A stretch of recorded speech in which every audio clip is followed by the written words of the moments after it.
I'd like to continue where we left off yesterday.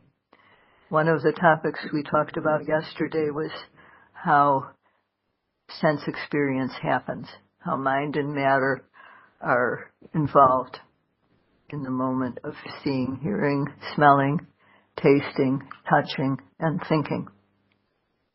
Je voudrais poursuivre mon enseignement d'hier à propos de la façon dont les 6 contacts sensoriels fonctionnent. Of the 5 senses, the 5 sense experiences, perhaps the phenomena of hearing is one that is very easy for people to understand.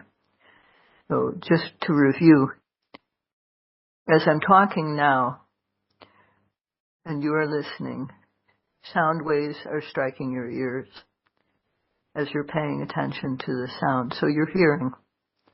And the sound waves strike the ear, causing hearing consciousness to arise. There's hearing that happens. If you note it, there's also noting that can happen. So the hearing consciousness, and then the contact between the mind and the sound wave that occurs at the ear, at the part of the ear that is capable of receiving sound, is a mind state that occurs together with hearing consciousness, and also due to the contact, there's feeling, pleasant or unpleasant. Parmi les 5 sens, le plus facile à observer, le plus facile à comprendre lorsqu'on médite, c'est l'audition. En ce moment, je vous parle et vous entendez. Lorsque je parle, il y a des ondes sonores qui vont venir frapper la base sensitive de vos oreilles. Et la conscience auditive va se manifester. Viendra ensuite le contact entre l'esprit et les ondes sonores sur la base sensitive de l'oreille. Et en conséquence, le ressenti va se manifester, agréable ou désagréable. Right. The contact causes feeling. So the contact can be good or bad. And accordingly, the feeling will be pleasant or unpleasant. So the question arose when we were discussing this as to what does this mean to have a bad contact? What does it mean when there's contact with a bad sound?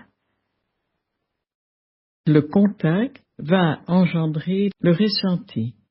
À cause du contact, bon ou mauvais, il y aura un ressenti agréable ou désagréable. Comment se fait-il qu'un mauvais contact amène un ressenti désagréable? Sometimes we might hear a dog barking loudly, very sharp sound that occurs suddenly.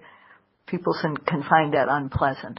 So that type of contact could be an example of a bad contact causing unpleasant feeling, whereas the sound of, sweet singing or whatever sounds you find attractive, that could be considered a good contact, creating pleasant feeling.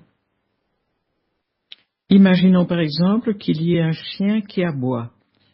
C'est un mauvais contact qui va engendrer un ressenti désagréable. Mais le contraire est possible également. Il est possible d'avoir un bruit agréable qui apparaisse, qui va engendrer un ressenti agréable. So these two, the sense base is physical, and the sound, which we know in terms of physics, or in terms of material content, the sound is sound waves. Those two parts are physical. Most people understand it like that. So the ear base, the part of the ear that's capable of receiving sound, and the sound waves that strike it are physical, and the result in that is mental phenomena, the mental phenomena of hearing and contact, feeling, and then also when we note it, there's knowing of the sound. Il y aura tout d'abord la base sensitive de l'oreille et les ondes sonores. Ce sont des phénomènes physiques. Les trois autres phénomènes qui vont se manifester sont mentaux, le contact, le ressenti et la conscience auditive. Sorry, I should say, when we note it, there's knowing. And the knowing in the knowing, any one of these 5 parts may be prominent. Not all 5 at once. The ear base may be prominent. You may feel the ear.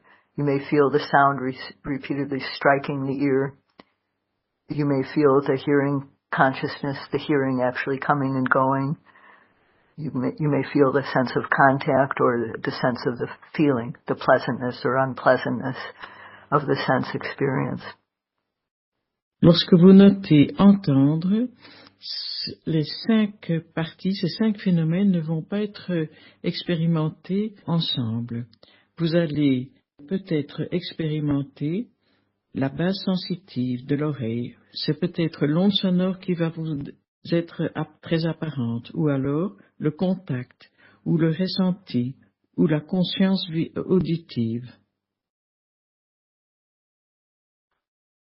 In other sense experiences, this basic phenomena of a physical base and a physical sense object and mental consciousness, the physical base and the physical sense object striking the base, causing the mental phenomena to arise. What I was going to say is that we have to observe precisely as the hearing happens for these parts to be perceived. The awareness has to be precise. There has to be concentration.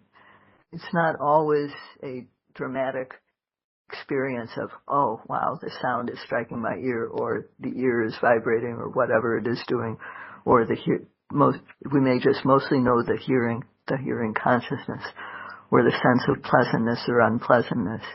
But each of these individual parts are discernible. It just depends on which one is prominent. Which one you know will depend on which one happens to be prominent, which one your mind happens to fall upon as you observe the hearing. Et c'est la même chose pour les autres sens. Il y a chaque fois ces 5 phénomènes qui vont se manifester. Par exemple, lorsqu'il s'agit de l'oreille, vous devez noter entendre. Mais pour percevoir l'une ou l'autre de ces 5 choses, l'un ou l'autre de ces 5 phénomènes, il faut obligatoirement que vous observiez attentivement et que vous soyez concentré. Et ce n'est pas toujours évident de voir ces choses très clairement. In the phenomena of seeing, the sense base is the eye base, the part of the eye that is capable of receiving the light. So the form is the light. It's actually the light that it bounces off of the visible object, whatever we happen to be seeing. So when I say the form, it means the visible object, or actually we know it would be the light that strikes the eye. Pour ce qui est de la vision de l'œil, il y a la base sensitive de l'œil qui va recevoir les ondes visibles. Ces ondes visibles, en fait, c'est de la lumière et c'est ce qu'on appelle la forme. So when the light strikes the eye and we're paying attention, then there's seeing. Seeing happens together with contact, the meeting of the mind and the visible object on the eye base, and the feeling, good or bad, pleasant or unpleasant. Et donc, dans le cas de la vision, il y a la lumière, c'est-à-dire la forme, qui va frapper la base sensitive de l'œil. Ceci va amener la conscience visuelle et entraîner finalement le contact et le ressenti, qui peut être agréable ou désagréable. And yogis who are good meditators, I would say very experienced meditators, really can perceive how when a red object strikes the light, the visible object, a red object is seen, it strikes the eye in a particular place. It doesn't strike the eye all over. It strikes it only in some place. And when seeing a blue object, the light strikes the eye in a different place. They're able to feel very precisely where the seeing is happening within the eye. So all these two, the eye and the light striking it, I would say they are more subtle than the ear and the sound waves. And so, personally, I never experienced physically, well, maybe to some extent, the feeling of the eye when it's seeing. But the light striking the eye, it's not something that I've been aware of in this detailed way. But I know from other sense experiences that it's exactly like it's said. All these parts can be discerned in the 5 sense experiences: seeing, hearing, smelling, tasting, and touching. Et donc tout ceci se produit quel que soit le sens. Les 5 sens physiques vont amener exactement le même schéma, la même séquence. Les yogis expérimentés peuvent parfois voir avec précision à quel endroit exactement les ondes visibles vont venir frapper la base sensitive de l'œil. Moi-même, je n'ai pas expérimenté cela, mais je l'ai expérimenté avec d'autres sens. En fait, les phénomènes visuels sont plus subtils que les autres. So that is all I want to say about the 5 sense experiences. There are these 2 physical parts. The sense object strikes the physical base, and as a result, there's mental phenomena of hearing, contact, feeling, and then as we can know what is happening when we observe that. Donc il y a chaque fois ces 5 parties qui vont se manifester, quel que soit le contact sensoriel. Il y a 2 parties physiques, c'est l'objet et la base. Il y a 3 phénomènes mentaux, le contact, le ressenti et la conscience qui correspond donc à la base qui a été frappée. In addition, we also experience mind objects, such as thinking or planning, or sometimes visions arise in our mind as we sit, our eyes are closed, but it's as though we're seeing something. Sometimes it's as though we're hearing something when but we're not really hearing a sound. All the 5 sense experiences can also appear in the mind as mind objects. Il n'y a pas que les contacts sensoriels physiques, il y a également un contact avec l'esprit. En fait, il y a beaucoup de choses qui s'expérimentent dans l'esprit. Il y a toutes les pensées, les objets mentaux, mais il y a également, par exemple, des visions en imagination, ou bien si on entend quelque chose en imagination, qu'on touche quelque chose en imagination, etc. Donc ces 5 contacts physiques peuvent se manifester dans l'esprit uniquement. So in the case of things seen or heard or smelled, for example, in that as mind objects, they're not actually things we presently see. They may be something we saw in the past, or it may be just some other type of visible object or an imaginary object. Ces objets sensoriels, prenons par exemple le fait de sentir une odeur, l'objet n'est pas vraiment présent, on l'imagine, donc il se manifeste dans l'esprit. And these objects are a combination of mind and matter. They're not. Et ces objets-là, c'est un ensemble de phénomènes physiques et de phénomènes mentaux. So we know very easily, we can understand that the eye is the eye base and the ear is the ear base. We have a base for smelling and for tasting, which is the tongue, and then the body. But how about the mind door? We don't know about what the mind door is. C'est facile de comprendre tout cela avec les bases sensorielles physiques, comme par exemple l'œil, l'oreille, le nez, la bouche ou le corps. Mais qu'en est-il de l'esprit, la porte de l'esprit?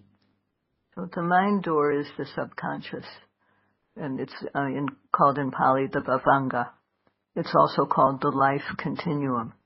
It's a type of consciousness that arises all the time when we're not seeing, hearing, smelling, tasting, touching, or thinking.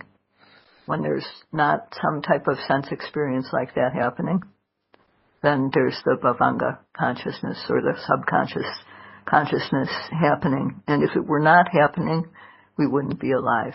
That's why it's called the life continuum. En fait, l'esprit, c'est ce que l'on appelle le subconscient, en pali bhavanga. C'est le continuum de conscience, le continuum de vie. En fait, cette bhavanga est toujours là, tant qu'il n'y aura pas contact avec l'un ou l'autre des portes sensorielles. Si cette bhavanga n'était pas là, on serait tout simplement mort. C'est pourquoi on l'appelle le continuum de vie.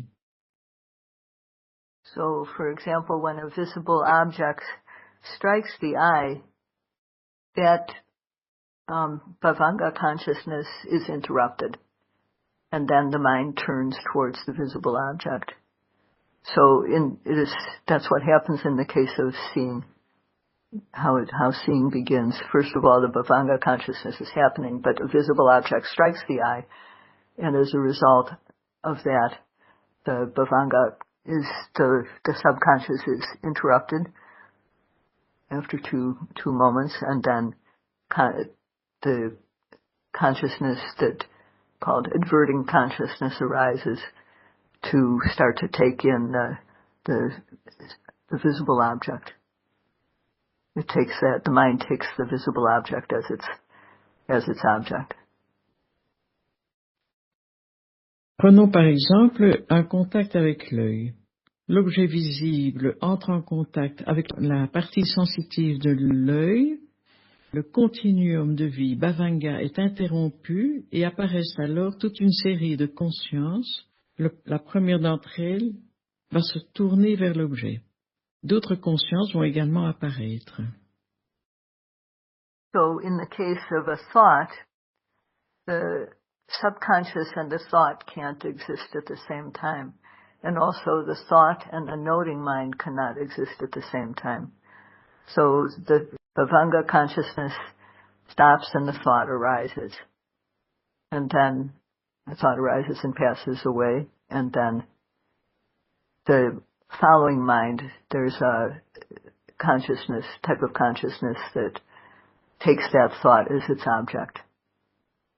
It turns towards the object and takes it as its object. Que se passe-t-il avec la pensée? Il est impossible que deux consciences existent en même temps. S'il y a pensée, Bhavanga, le continuum de vie, va s'arrêter, car il est impossible que ces deux choses se manifestent en même temps. Il est impossible également que la pensée se manifeste en même temps que l'esprit qui prend conscience de cette pensée. Donc, la première séquence, c'est le continuum de vie Bhavanga qui s'arrête et la pensée qui apparaît pour disparaître instantanément. Vient ensuite un autre type de conscience qui va, elle, se tourner vers l'objet. We can't actually be aware of this process at the same time as it is happening because the noting mind has to arise. So the mind cannot do two things at the same time. It's either with the thought or it's knowing the thought. So it's either thinking or it's observing. So there's the subconsciousness, then there's the thought, then there's the mind that arises that knows thought. Il n'est pas possible d'être conscient et de voir toutes ces consciences, car l'esprit ne peut jamais observer qu'un seul objet à la fois. il ne peut pas observer deux choses à la fois. Que se passe-t-il à ce moment-là? Le continuum de vie Bhavanga est interrompu, la pensée apparaît et ensuite vient l'esprit qui prend note de cette pensée. So all this is to say that in the same way, there is a base and there's an object that strikes the base. And there's consciousness, contact, and feeling that arise as a result of the thought and the Bhavanga consciousness. But the contact, it's like a serial. They don't happen at the same time. The mind just exists in a series. Il y a donc chaque fois un objet qui va frapper la base sensitive qui lui correspond. Ensuite, la conscience visuelle s'il s'agit de l'œil, le contact et le ressenti. L'esprit note voir, mais cet esprit qui note voir consiste en réalité en une série de consciences qui se succèdent les unes après les autres. Okay, so just understand that whatever happens, we should observe it. Vous devez tout simplement observer tout ce qui se manifeste. And as you observe, your awareness, concentration, and knowledge will develop, and you'll be able to see more and more clearly exactly what happens. Petit à petit, avec la pratique, vous allez développer votre attention, votre concentration et votre compréhension de tout cela va devenir beaucoup plus clair. As I mentioned yesterday, the yogi comes to discern very clearly that there are two things happening in each thing they experience, mind and matter. There's mind and matter happening. And that these two, further, they're related as cause and effect. And when this understanding about cause and effect becomes mature, that is, as one continues to note, after the yogi perceives, causal relationships, continuing to note in that way, the yogi sees the beginning of the object and the end of it. How it they see the arising and the disappearing. So the yogi, as they continue to note, they see that whatever they observe arises and passes away. Comme je vous l'ai expliqué hier, le méditant va commencer par pouvoir faire la différence entre les phénomènes physiques et les phénomènes mentaux. Sa pratique a pris du rythme et il voit qu'à chaque annotation qu'il fait, il n'y a jamais que des phénomènes physiques et des phénomènes mentaux. Il comprend également qu'il y a un lien de causalité entre ces phénomènes physiques et ces phénomènes mentaux. Il poursuit sa pratique qui va mûrir, il comprend de mieux en mieux les causes et les effets, et il commence tout doucement à percevoir que tous ces phénomènes ont chaque fois un début et une fin. Il les voit apparaître et disparaître constamment. And seeing this happen again, the yogi starts to kind of have a recognition that these things are impermanent. They come to perceive it as Et le méditant qui commence à voir donc que tous ces phénomènes n'en finissent pas d'apparaître et de disparaître, ce méditant commence à expérimenter l'impermanence des phénomènes. So this stage of knowledge is called the knowledge of comprehension, where the characteristics of impermanence, suffering, and selflessness become clear. Ce stade est appelé le stade de connaissance de la compréhension.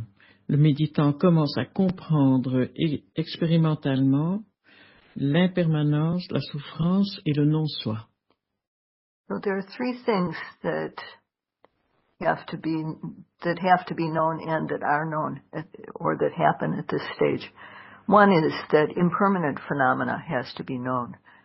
When we use the word anicca means these things that arise and pass away. So usually people say, oh, I see anicca. You know, sometimes people say that sort of thing. But in fact, when they say that, they're saying, I see things that are impermanent. So it's not contemplation of the impermanence. It's seeing something arise and pass away. To use the word in that way. I hope this is not too confusing. Donc, il y a trois choses à comprendre. La première, c'est anicca, l'impermanence. Le méditant voit les choses qui apparaissent et disparaissent. Il s'exprime ainsi, il dit « je vois anicca », mais en fait, ce n'est pas la façon tout à fait correcte de s'exprimer. For example, a yogi may report that they feel an itch, and they observe the itch moves, it changes into a flowing motion, and that flowing disappears, and they see the disappearance of it. Par exemple, le yogi pourrait dire « j'observais une sensation de picotement, par exemple, et j'ai vu qu'elle s'est transformée, qu'elle a changé, que c'est devenu un mouvement. » So, when the yogi sees in that way, they're observing the object moment by moment without a gap.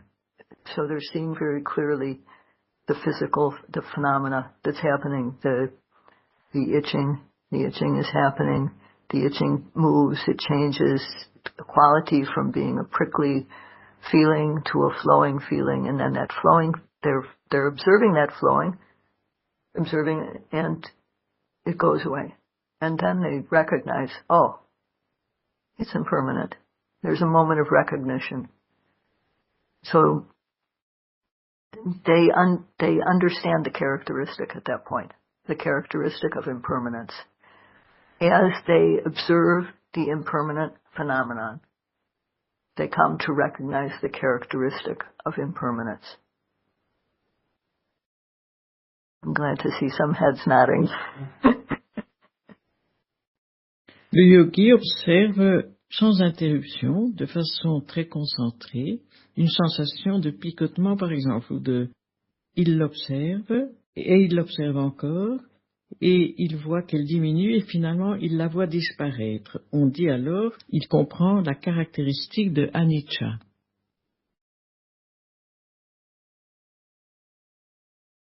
So, what it means to be impermanent is that they arise out of nothing and then they go away.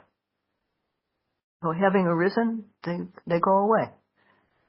It's not permanent. Anicca, l'impermanence veut dire que le phénomène surgit de nulle part, il apparaît, et il s'en va nulle part, il disparaît. Just like features that identify all of us, in the same way, mental physical phenomena, they have the characteristic, or they show the characteristic, they are marked by the characteristic of impermanence. They themselves are impermanent. And the characteristic is that from non-existence, they appear, they exist for a moment, and then they disappear. So that's what characterizes them as being, that's the characteristic of impermanence.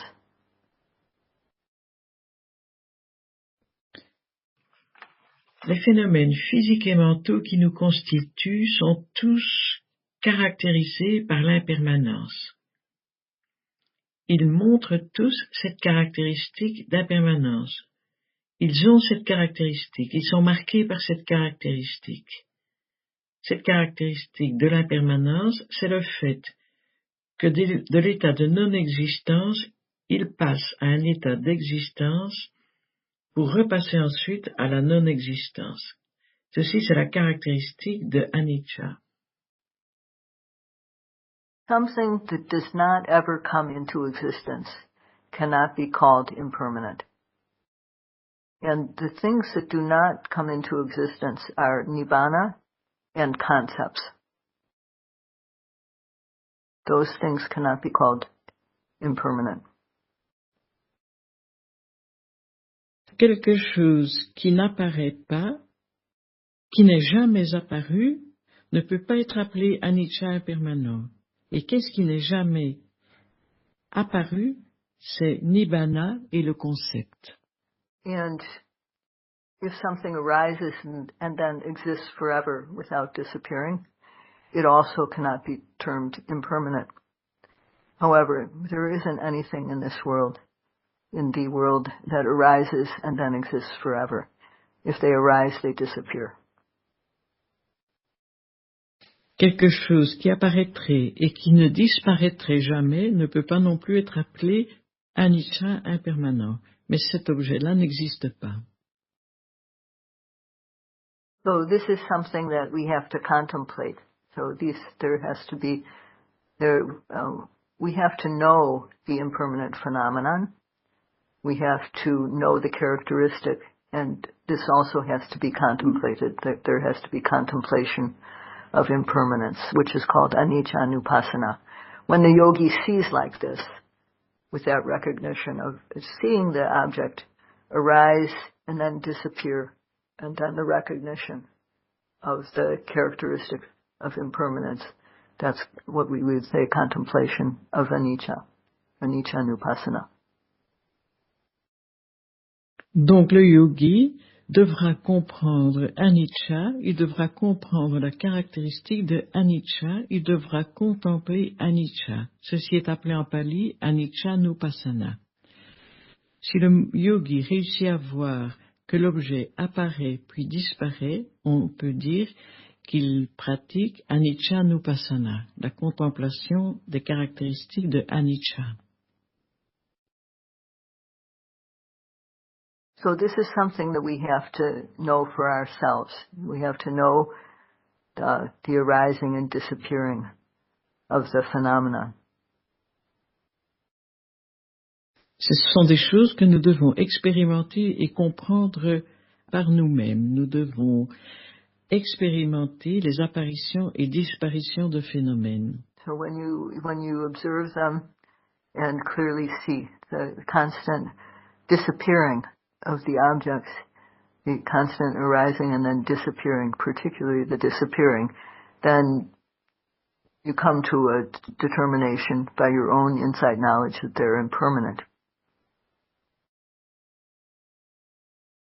So this knowledge that comes is anicca nupassana jnana, the insight knowledge of impermanence.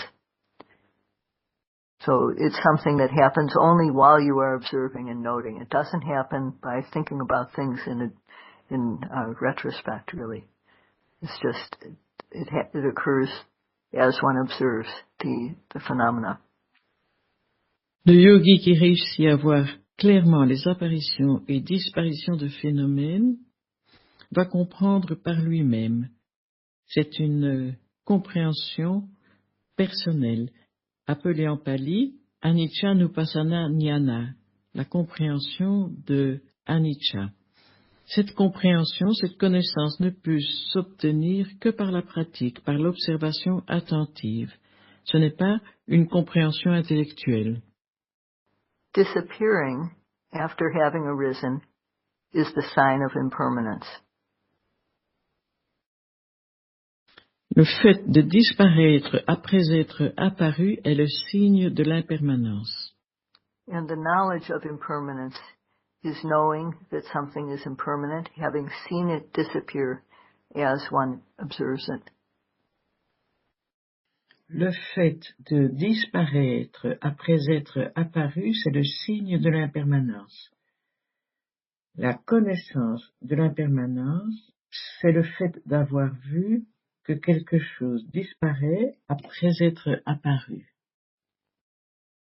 When things are seen as arising and disappearing and known to be impermanent, then they will also appear to be suffering, unsatisfactory, and they will also be known as selfless phenomena, mere phenomena that have their own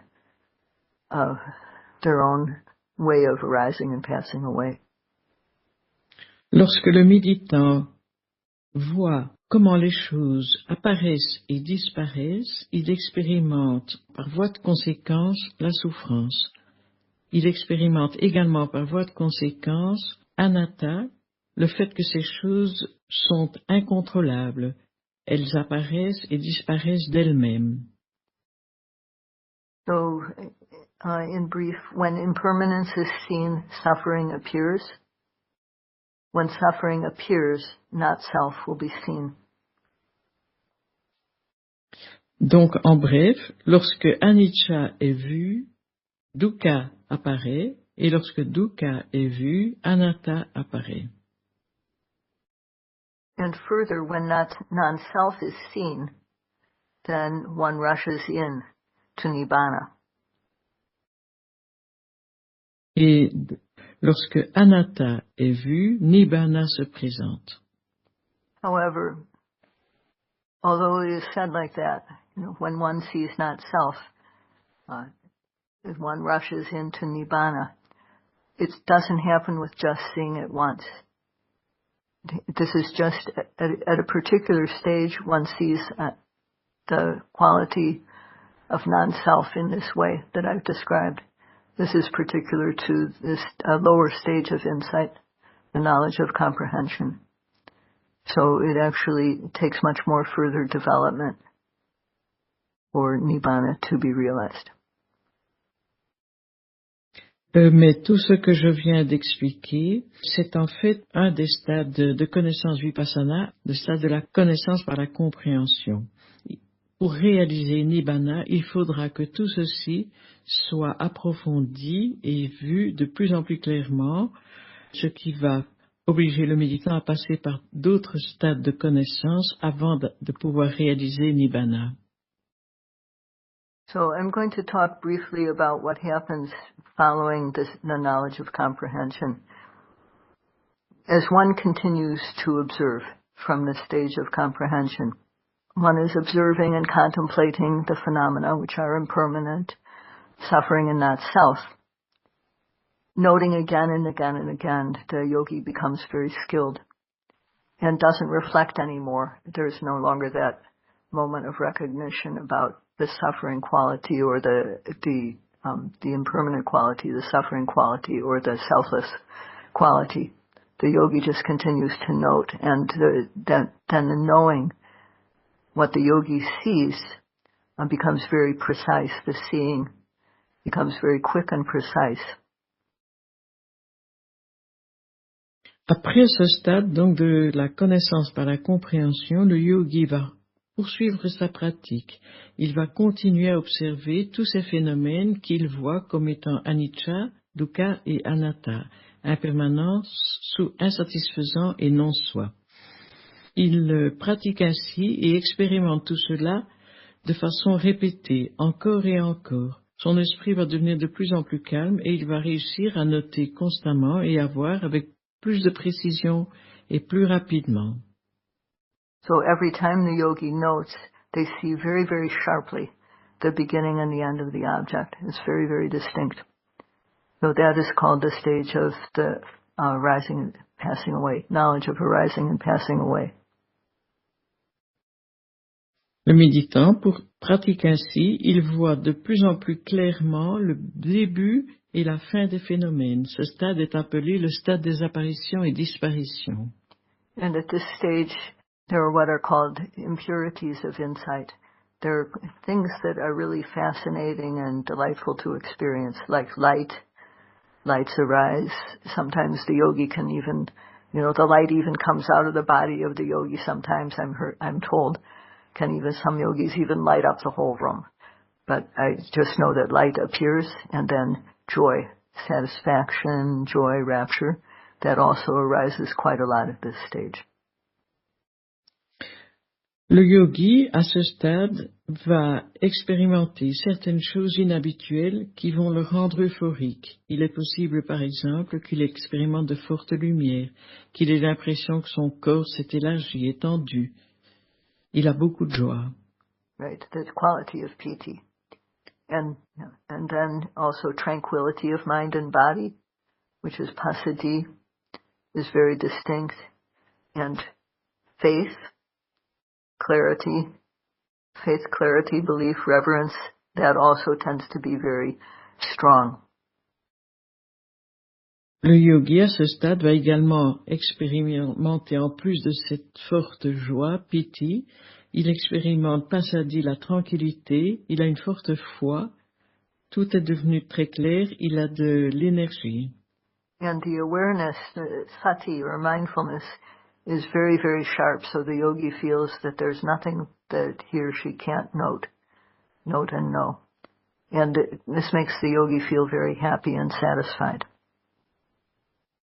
Le yogi a l'impression de ne rater aucun objet. Il peut tout voir très clairement et en conséquence, il se sent très heureux. So who experiences these delightful tastes of the Dhamma? It is the yogi who makes a lot of effort. Yogis who don't make much effort, they don't experience these things. You have to try very hard. But then you will. They will arise for sure. Quelle est la personne qui va expérimenter ce genre de choses? Ce sont uniquement les yogis qui se montrent très courageux, très énergiques et qui fournissent un effort. S'ils ne fournissent pas cet effort, ils ne pourront pas expérimenter ces choses très agréables. Donc il faut faire l'effort pour y arriver et soyez certains que vous pouvez y arriver. So the yogi also tends to can think that this is realization of Nibbana, because these experiences are so pleasant. Le yogi pourrait alors penser qu'il a atteint Nibbana, tellement c'est agréable. So it's necessary, the yogi has to continue to observe these things and eventually they stop happening. The yogi can proceed. If the yogi tries to, what often happens is people really enjoy being at this stage and they don't want to note because they like the phenomena so much. But if you do that, you don't progress. So you have to note these things and go on to the next stage. Le yogi poursuit sa pratique et parfois il est fort attaché à ces sensations agréables qu'il expérimente à ce stade et il n'a plus envie de noter. Mais ça, ce n'est pas la bonne attitude. Il doit continuer à noter. So after passing the stage of Udyabhya Jnana, the stage of knowledge into arising and passing away of phenomena, the yogi starts to see that whatever they note is just passing away instantly. So the mind no longer connects, the mind no longer sees the arising of the object. It just sees disappearance. Le yogi va alors poursuivre sa pratique et petit à petit, il ne verra plus l'apparition des phénomènes, mais uniquement leur disparition. So this is, not only the object disappears, but also the noting mind also just continually passing away. Il voit l'objet qui disparaît, il voit également la conscience qui note cet objet qui disparaît. So whatever they note, that's what happens, and it's disconcerting. So when the yogi sees dissolution again and again and again and again, it starts to feel frightening. It starts to seem frightening. So that is the next thing that happens in the development of knowledge. Le yogi poursuit sa pratique et il ne voit plus que des dissolutions, il ne voit plus des apparitions. Il expérimente cela encore et encore à de très nombreuses reprises et en conséquence, il commence à avoir peur. So that is called the knowledge of, the knowledge of fearfulness, Bhaya Jnana. And seeing the defect of what the yogi is experiencing, the yogi no longer feels happy, but they feel really weary with what they're observing. So this is the next stage of, I can only see what is the knowledge of misery is one way that it's called. It seems really miserable to the yogi. Le yogi a donc pris peur à voir les disparitions qui n'en finissent pas de se produire. Ce stade est appelé le stade de la peur, Bhaya en pali. Le yogi n'expérimentera plus du tout la joie qu'il connaissait précédemment. Il a peur et il expérimente tout comme étant très misérable. C'est le stade de la misère. And feeling miserable and weary like this, the yogi then wants to be free. So that is another development. Monsitu kamyata jnana, the knowledge of desire for deliverance. Le yogi ressent tout comme très misérable à tel point qu'il commence à vouloir se libérer. Il commence à espérer se libérer de toute cette misère. C'est encore un autre stade. So the yogi realizes that the only way to become free is to resume observing, to continue the practice. And so the yogi reapplies themselves to observing. That is patisankhanyana, the knowledge of re-observation. Il comprend que s'il veut se libérer de toute cette misère, il faudra qu'il se remette à observer tout ce qui se manifeste sans arrêt. C'est encore un autre stade appelé en pali patisankha. And when the yogi observes at this stage of patisankhanyana, re-observation, they continue to observe, and they observe the impermanent and suffering and selfless aspects of phenomena. They come to thoroughly know these three characteristics that are common to all conditioned phenomena. So at that stage, the yogi comes to a state of equanimity towards conditioned phenomena. It is called Sankarupeka Jnana.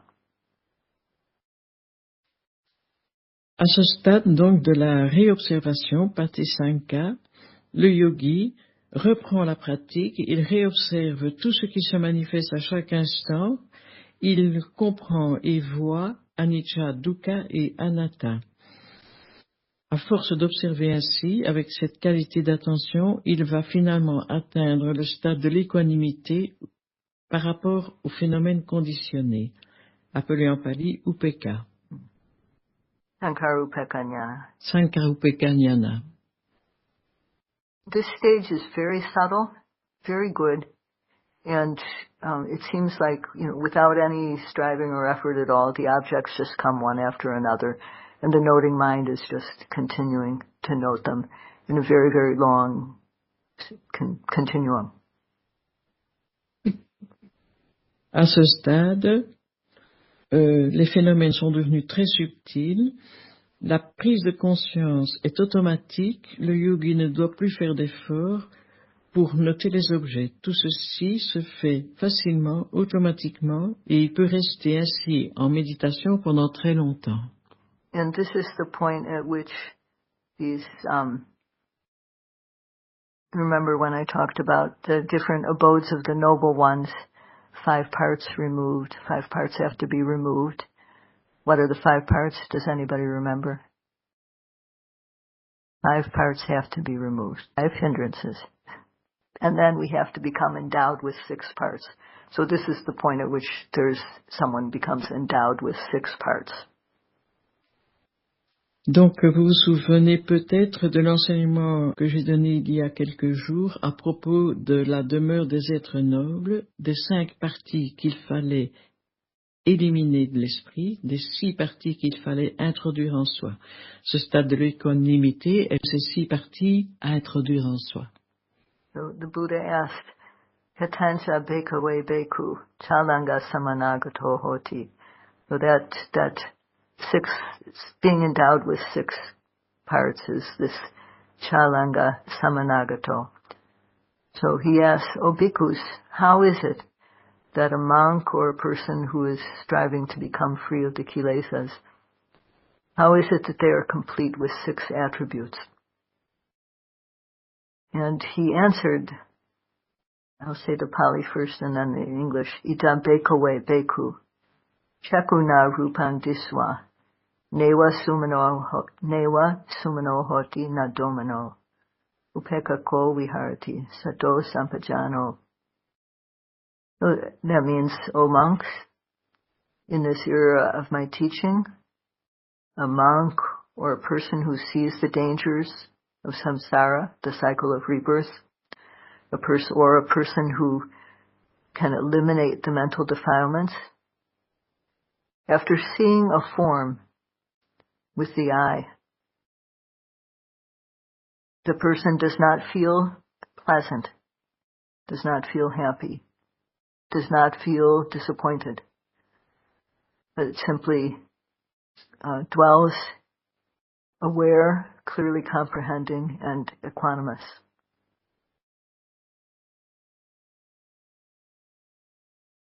Le Bouddha a dit à ses moines comment il fallait faire pour introduire en soi ces 6 parties. Ici, dans cet enseignement, dit le Bouddha, le moine qui désire se libérer du samsara ou bien éliminer de son esprit les kilesa devra se comporter comme ceci lorsqu'il y aura contact d'une forme avec l'œil.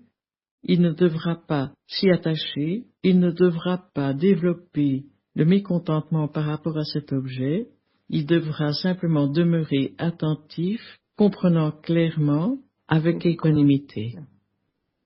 So, it says, after seeing the form with the eye, the person does not feel any gladness and no disappointment. So, it's important to understand that after seeing, what happens? The defilements don't arise. So that's what's essential. After seeing something, defilements don't arise. And this is really praiseworthy. If mental defilements don't arise when something hasn't been seen, that's nothing to be, that's no big deal. If you don't see something, you won't have any defilements regarding that thing. So, for example, let's say there's a person who has never known or met a man or a woman, a certain man or a certain woman. So, it's not surprising. That man has never met the person, that man or woman. So, he doesn't have any love or hate for them. It's nothing surprising at all.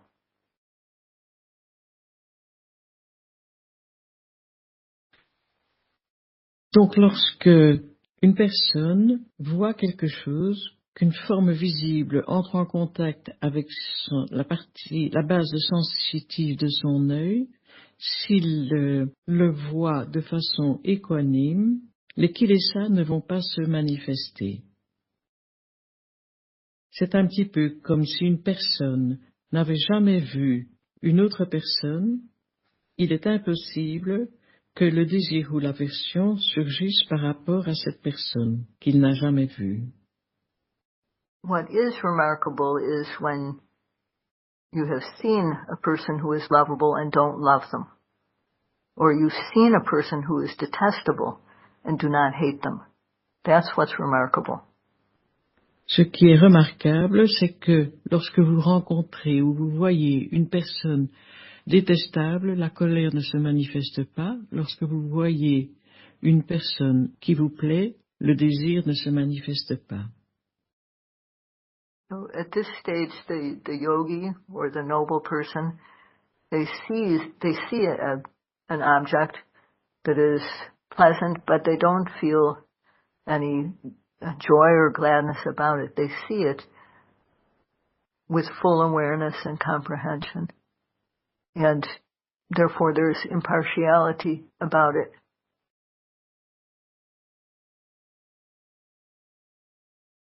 Arrivé à ce stade, lorsque le yogi voit un objet, et s'il n'y a aucune colère ni aucun attachement qui se manifeste, il en est pleinement conscient, il comprend cet objet.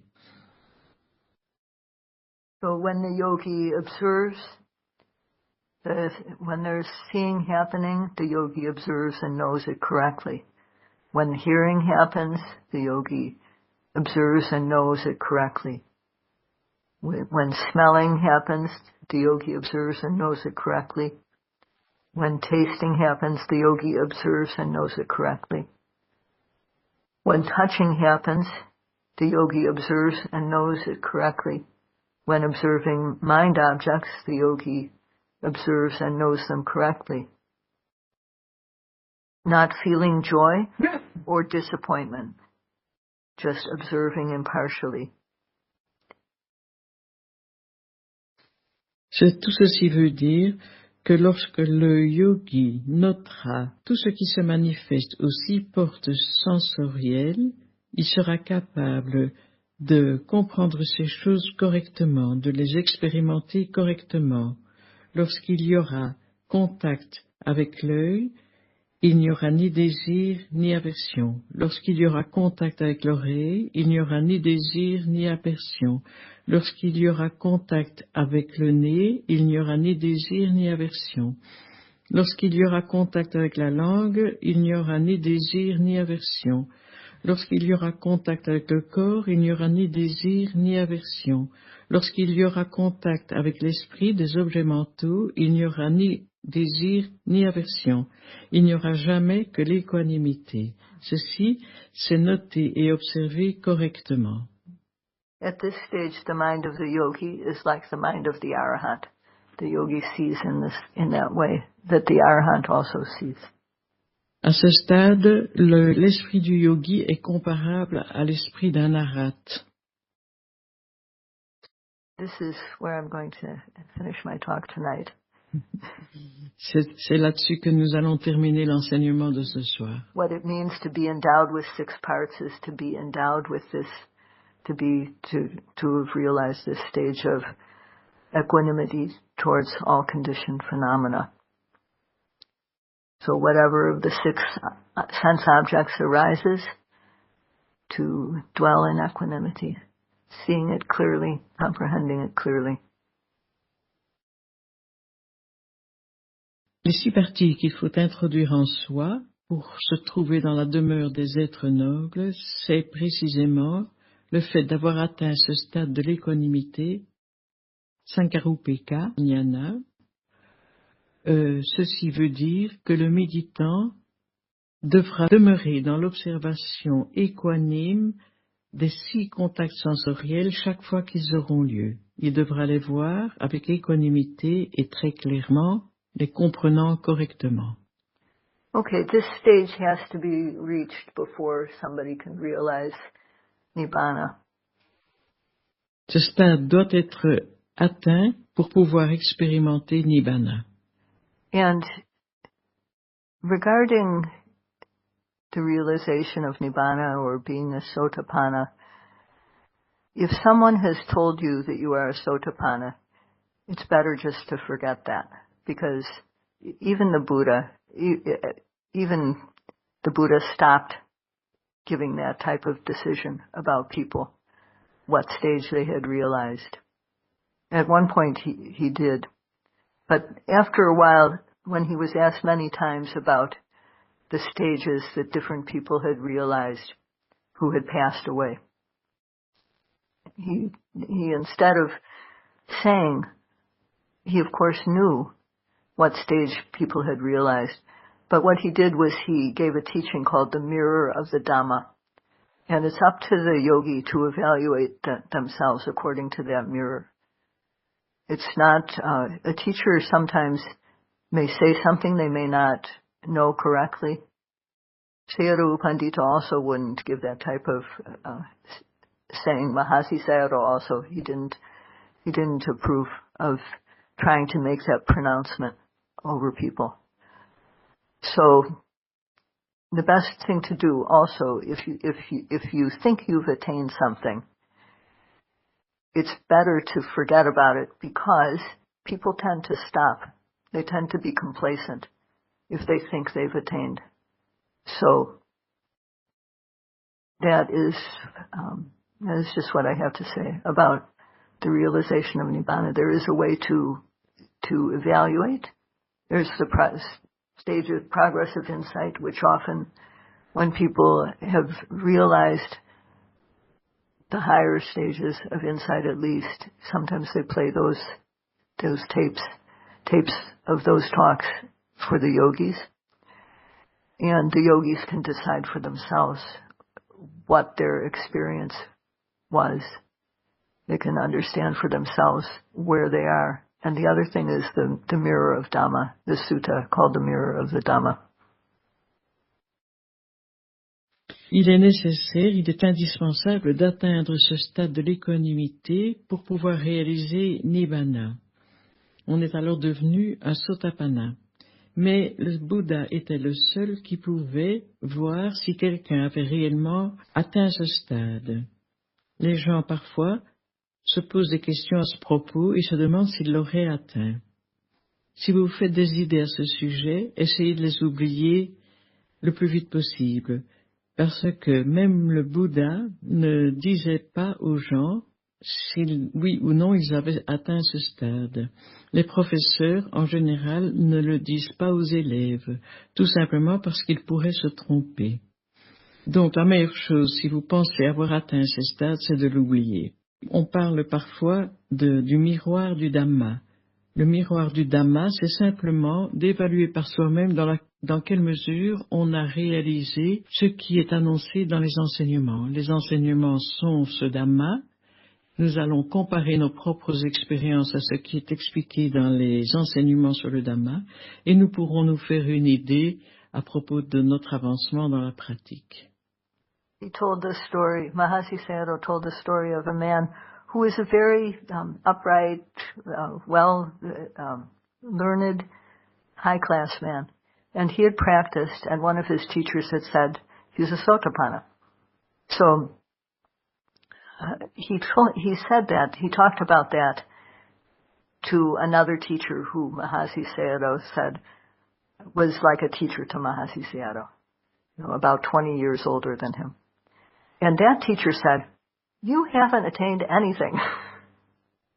You haven't even realized the Dhamma, and you're really far away from being a Sotapanna. And that man, when he thought he was a Sotapanna, he said, okay, so Sotapannas keep the 5 precepts, so I have to keep the 5 precepts. So he did, because he thought as a Sotapanna I should keep them. And then, but after that teacher, that senior Sayadaw told him he had nothing. So then he didn't even keep the 5 precepts anymore. And he went to Mahasi Sayadaw and told him about it. And Mahasi Sayadaw said, no, don't do that. You thought you were Sotapanna, please keep on keeping the 5 precepts. Never mind about it. Just keep the 5 precepts. Don't, when a monk can disrobe, and he thought it's like a Sotapanna who is kind of disrobed and no longer keeping the 5 precepts. Sayadaw raconte une histoire qui est arrivée à Mahasi Sayadaw. Il y avait un homme très érudit, un bon méditant, qui avait pratiqué longuement auprès d'un professeur, et ce professeur lui avait un jour dit qu'il était devenu Sotapanna. Alors cet homme érudit le dit à un autre professeur. Cet autre professeur lui dit immédiatement, tu peux oublier tout ça, tu n'es pas du tout devenu un Sotapanna, tu as encore énormément de travail à faire pour cela. Entendant qu'il n'était pas vraiment un Sotapanna, l'homme se dit, ok, alors les 5 préceptes, alors autant les abandonner. Mais le vénérable Mahasi Sayadaw, en entendant ça, lui a dit, non, surtout ne fais pas ça, c'est pas parce que tu n'es pas reconnu Sotapanna que tu ne dois plus faire un effort pour maintenir tes 5 préceptes. C'est un petit peu comme si un moine, avancé dans sa pratique, avait décidé du jour au lendemain de défroquer, et il était libre de ne plus respecter les préceptes moraux. Non, ce n'est pas la chose à faire, lui avait dit Mahasi Sayadaw. So I hope that all of you will continue your practice, and we have one more day, and I hope that you will continue your practice after this retreat too, so that you can continue to develop the good qualities that you've already been developing until you realize the highest peace. of Nibbana. Sadhu, sadhu, sadhu. J'espère que vous allez continuer à pratiquer. Je vous encourage à le faire. Vous avez encore 2 jours. Après la retraite, j'espère que vous poursuivrez votre pratique, que vous continuerez à développer ces énergies positives et que vous allez pouvoir atteindre la paix de Nibbana. Sadhu, sadhu, sadhu.